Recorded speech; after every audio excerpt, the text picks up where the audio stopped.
यदि आप भी 10वीं कक्षा के स्टूडेंट हैं और आप भी फर्स्ट टर्मिनल का एग्ज़ाम में साइंस का पेपर देने जा रहे हैं तो इस वीडियो को शुरू से लेकर अंत तक ज़रूर देखिएगा। एग्ज़ाम से पहले मेरे पास साइंस का पेपर आ गया है जिसमें है पूरे 1 से लेकर 48 तक का ऑब्जेक्टिव सवाल, जिनमें से केवल आप सभी को केवल 40 ऑब्जेक्टिव क्वेश्चनों का आंसर OMR शीट में रखना होगा। तो चलिए जल्दी से सभी क्वेश्चनों का आंसर देख लेते हैं। एग्ज़ाम में जाने से पहले इन सभी क्वेश्चनों को याद कर लीजिए क्योंकि यही पेपर आपका स्कूल और कॉलेज में मिलने वाला है। हालांकि पिछले वाले पार्ट में हम लोगों ने 1 से लेकर 25 तक का सभी ऑब्जेक्टिव क्वेश्चनों का सलूशन कर लिया था। आज के इस पार्ट में हम लोग क्वेश्चन 25 से लेकर क्वेश्चन नंबर 48 तक के सभी क्वेश्चनों का सलूशन करने जा रहे हैं। तो चलिए फ्रेंड्स, बिना समय गवाए पहला क्वेश्चन का आंसर देख लेते हैं।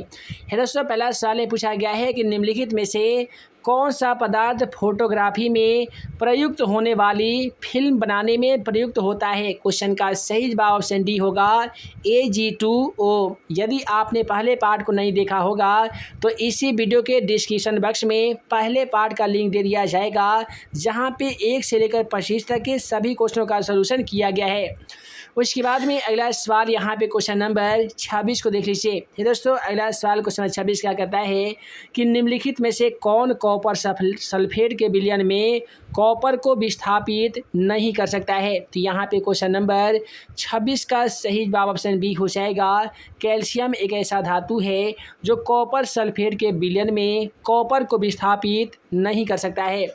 उसके बाद में अगला सवाल क्वेश्चन 27 को देख लीजिए। क्वेश्चन 27 कहता है कि बैटरी अम्ल है। दोस्तों, बैटरी अम्ल की बात करें तो सांद्र H2SO4 को हम लोग बैटरी अम्ल कहते हैं। H2SO4 एक ऐसा अम्ल है जिसे सल्फ्यूरिक अम्ल भी कहा जाता है। उसके बाद में अगला सवाल क्वेश्चन 28 काफ़ी ही ज़्यादा इंपॉर्टेंट है। कहता है कि इमली में कौन सा अम्ल होता है। दोस्तों, याद रखिएगा, इमली में जो अम्ल पाया जाता है उसे टार्टिक अम्ल कहा जाता है और टार्टिक अम्ल ऑप्शन बी में दिया गया है। अतः क्वेश्चन का सही जवाब ऑप्शन बी होगा। उसके बाद में अगला सवाल क्वेश्चन 29 को देख लीजिए। निम्नलिखित में से कौन एक अम्ल है। यहाँ पे आप सभी को बताना होगा कि कौन ऐसा ऑप्शन है जो एक अम्ल है। तो पहला ऑप्शन में Na2O दिया गया है, CaOH का होल ट्वाइस यानी चूना जल दिया गया है, कॉपर ऑक्साइड, और ऑप्शन डी में दिया गया HNO3 जिसे हम लोग मेथनोइक अम्ल कहते हैं। क्वेश्चन का सही जवाब ऑप्शन डी होगा। इसके बाद में कहता है कि जल में घुलनशील भस्म क्या कहलाते हैं। यानी जल में घुलनशील जो भी भस्म होते हैं उसे क्या कहते हैं। तो इसे कहा जाता है क्षार। याद रखिएगा, जल में घुलनशील भस्म को क्षार कहते हैं। उसके बाद में अगला सवाल यहाँ पे क्वेश्चन नंबर 31 को देख लिया जाए। क्वेश्चन 31 कहता है कि निम्नलिखित में से किसी प्रकृति अम्लीय है। यानी वह कौन ऐसा ऑप्शन है जो प्रकृति में अम्लीय अवस्था में पाया जाता है। दोस्तों, लाइम जूस एक ऐसा जूस है जिसका प्रकृति अम्लीय होता है। क्वेश्चन का सही जवाब ऑप्शन डी हो जाएगा। उसके बाद में अगला सवाल क्वेश्चन 32 को देख लीजिए। क्वेश्चन 32 कहता है अपच का उपचार करने के लिए किस औषधि का उपयोग किया जाता है। यानी अपच का उपचार यानी इलाज करने के लिए किस औषधि किस दवाई का इस्तेमाल किया जाता है। क्वेश्चन का सही जवाब ऑप्शन बी हो जाएगा। एंटा एसिड का इस्तेमाल अपच का उपचार करने में किया जाता है। उसके बाद में अगला सवाल यहाँ पे क्वेश्चन नंबर 33 को देख लेते हैं। क्वेश्चन 33 कहता है कि चिप्स की थैली में कौन सी गैस भरी रहती है। मैट्रिक एग्जाम पेपर में बहुत ही ज़्यादा बार सवाल पूछा जाता है कि चिप्स की थैली में कौन सी गैस भरी जाती है। तो याद रखिएगा, नाइट्रोजन गैस यानी Na2 गैस भरी जाती है। क्वेश्चन का सही जवाब ऑप्शन बी होगा। उसके बाद में अगला सवाल क्वेश्चन 34 को देख लीजिए। क्वेश्चन 34 कहता है अम्ल नीले लिटमस पत्र को किस रंग में बदल देता है। आप सभी को मालूम होगा, अम्ल का जलीय विलयन स्वाद में खट्टा होता है और वह नीले लिटमस पत्र को लाल रंग में बदल देता है। क्वेश्चन का सही जवाब ऑप्शन ए हो जाएगा। दोस्तों, इसी सवाल को इस प्रकार से भी एग्जाम में पूछा जाता है कि क्षार लाल लिटमस पत्र को किस रंग में बदल देता है। तो याद रखिएगा, क्षार की बात किया जाएगा तो लाल को ये नीला में बदल देता है और अम्ल नीले लिटमस पत्र को लाल रंग में बदल देता है। उसके बाद में अगला सवाल यहाँ पे क्वेश्चन नंबर 35 को देख लेते हैं। क्वेश्चन 35 कहता है ट्रैकिया किस जीव का श्वसन अंग है। आप सभी को बता दें कि मनुष्य में श्वसन अंग जो होता है वो फेफड़ा होता है, मेढक में श्वसन अंग गिल्स, फेफड़ा और ट्रैकिया दोनों होता है, मछली का श्वसन अंग गिल्स होता है, लेकिन काकरोच जिसे हम लोग तिलचट्टा कहते हैं इसका श्वसन अंग ट्रैकिया होता है। क्वेश्चन का सही जवाब ऑप्शन सी होगा। ट्रैकिया किस जीव का अंग है, तो ये है काकरोच का। उसके बाद में अगला सवाल करता है कि मानव हृदय में कितने कोष्ठ होते हैं। दोस्तों मनुष्य के हृदय में कोष्ठों की संख्या कितनी होती है, बहुत ही ज़्यादा बार सवाल पूछा जाता है, तो याद रखिएगा कि मनुष्य के हृदय में कोष्ठों की संख्या 4 होती है। और कौन कौन से होती है आइए ये भी जान लेते हैं। दोस्तों मनुष्य के हृदय में 4 कोष्ठ होते हैं जो होते हैं दायां अलिंद, दायां निलय, बायां अलिंद और बायां निलय। मैट्रिक एग्जाम पेपर में सवाल इस प्रकार से भी आ सकता है कि मेढक के हृदय में कोष्ठों की संख्या कितनी होती है, तो 3 हो जाएगा। वहीं पे मछली के हृदय में कोष्ठों की संख्या कितनी होती है, तो 2 हो जाएगा। उसके बाद में अगला सवाल क्वेश्चन 37 को देखिए कि पौधों में उत्सर्जी पदार्थ निम्नलिखित में से कौन सा है। यानी पौधों में उत्सर्जी पदार्थ जो है वो कौन सा है। तो दोस्तों रेजिन, गोंद और टैनिन ये सभी के सभी जो पदार्थ है ये पौधों से उत्सर्जित होने वाला पदार्थ है, इसलिए क्वेश्चन का सही जवाब ऑप्शन डी होगा, इनमें से सभी। उसके बाद में अगला सवाल क्वेश्चन नंबर 38 को देख लिया जाए। दूसरा क्वेश्चन 38 करता है प्रकाश संश्लेषण की क्रिया होती है। आप सभी को बता दें प्रकाश संश्लेषण के लिए CO2 सूर्य का प्रकाश, क्लोरोफिल के साथ साथ कार्बन डाइऑक्साइड का होना काफ़ी आवश्यक होता है और प्रकाश संश्लेषण की क्रिया दिन में संपन्न होती है। क्वेश्चन का सही जवाब ऑप्शन ए होगा, दिन में। उसके बाद में अगला सवाल 39 को देख लीजिए। 39 कहता है कि गार्ड कोशिका कौन सी भित्ति मोटी होती है। दोस्तों गार्ड कोशिका की कौन सी भित्ति है जो मोटी होती है, तो वह होता है भीतरी भित्ति। क्वेश्चन 39 का सही जवाब ऑप्शन ए होगा, भीतरी भित्ति। उसके बाद में अगला सवाल क्वेश्चन 40 से पूछा गया है कि भोजन का पूर्ण पाचन निम्नलिखित में से कहाँ पे होता है। यानी मनुष्य के शरीर में भोजन का जो पाचन है वो पूर्ण रूप से समापन के साथ साथ कहाँ पे होता है, तो छोटी आंत में होता है।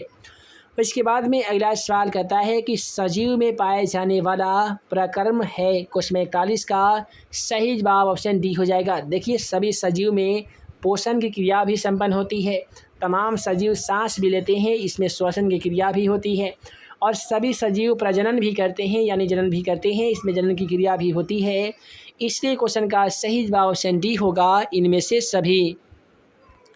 उसके बाद में अगला सवाल क्वेश्चन नंबर 42 को देख लीजिए। क्वेश्चन 42 कहता है क्लोरोफिल वर्णक का रंग कैसा होता है। आप सभी को हमेशा पढ़ाया जाता है कि किसके कारण पत्तियों का जो रंग है वो हरा दिखाई देता है, तो आप सभी को मालूम होगा कि क्लोरोफिल के कारण ही पत्तियों का रंग हरा दिखाई देता है, क्योंकि क्लोरोफिल वर्णक का रंग ही हरा होता है। क्वेश्चन का सही जवाब ऑप्शन सी होगा। यदि सवाल पूछा जाएगा कि किसके कारण रक्त यानी खून का रंग लाल दिखाई देता है, तो वैसे स्थिति में क्वेश्चन का सही जवाब हीमोग्लोबिन के कारण हो जाएगा। उसके बाद में कहता है कि आहार नाल का सबसे लंबा भाग कौन सा होता है। क्वेश्चन 43 का सही जवाब ऑप्शन बी हो जाएगा, नाकी, बड़ियात, ग्रसनी और अमाशय ये तीनों के तीनों गलत है। आहार नाल के सबसे लंबा भाग को छोटी आंत कहा जाता है। उसके बाद में अगला सवाल क्वेश्चन नंबर 44 को देख लीजिए। दोस्तों क्वेश्चन 44 कहता है क्रामाकुंचन गति पाई जाती है। दोस्तों क्रामाकुंचन गति जो है वो किसमें पाई जाती है। पहला ऑप्शन दिया गया है कोलोन में, ग्रास नली में, छोटी आंत में। चौथा ऑप्शन दिया है अग्नाशय ग्रंथि में। दोस्तों याद रखिएगा क्रामाकुंचन गति जो है ये छोटी आंत में पाई जाती है। ये क्वेश्चन बायोलॉजी से लिया गया है, काफ़ी ही ज़्यादा न्यू क्वेश्चन दिखाई दे रहा है। तो क्वेश्चन 44 का राइट आंसर यहाँ पे ऑप्शन सी होगा। उसके बाद में चलिए क्वेश्चन 45 को देख लेते हैं। दोस्तों क्वेश्चन 45 क्या कहता है कि पीत रस कहाँ से स्रावित होता है। यानी पीत रस का जो स्राव है वो कहाँ से होता है। पहला ऑप्शन में दिया गया यकृत से, अग्नाशय से, छोटी आंत से और ऑप्शन डी में दिया गया है इनमें से को नहीं। तो दोस्तों याद रखिएगा पीत रस का जो स्राव है वो अग्नाशय ग्रंथि से होता है। कहाँ से होता है जी, अग्नाशय ग्रंथि से होता है। इसलिए क्वेश्चन 45 का राइट आंसर ऑप्शन बी होगा। उसके बाद में अगला सवाल क्वेश्चन 46 को देख लीजिए कि मनुष्य में वृक्क एक तंत्र का भाग है जो संबंधित है। आप सभी को बता दें कि मनुष्य के शरीर में एक वृक्क तंत्र का भाग होता है। ये किस कार्य से संबंधित होता है?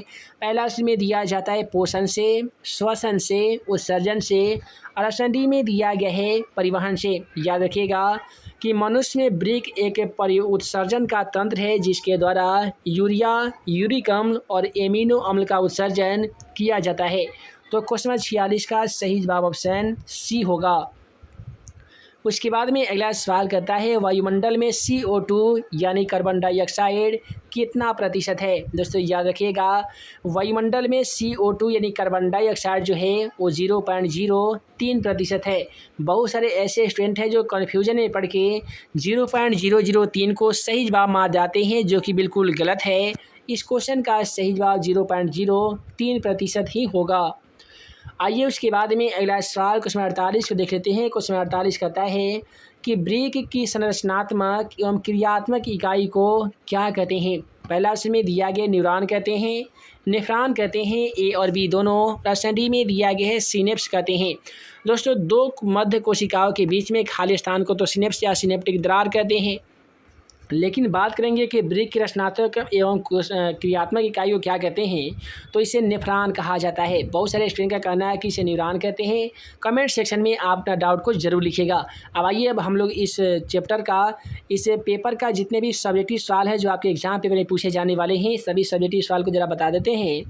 1 से लेकर 8 तक के लघुत्तरीय प्रश्न पूछे जाएंगे, जिनमें से केवल 4 प्रश्नों का ही उत्तर आप सभी को आंसर शीट में लिखना होगा, और सभी के सभी क्वेश्चन जो है 2 नंबर का होगा।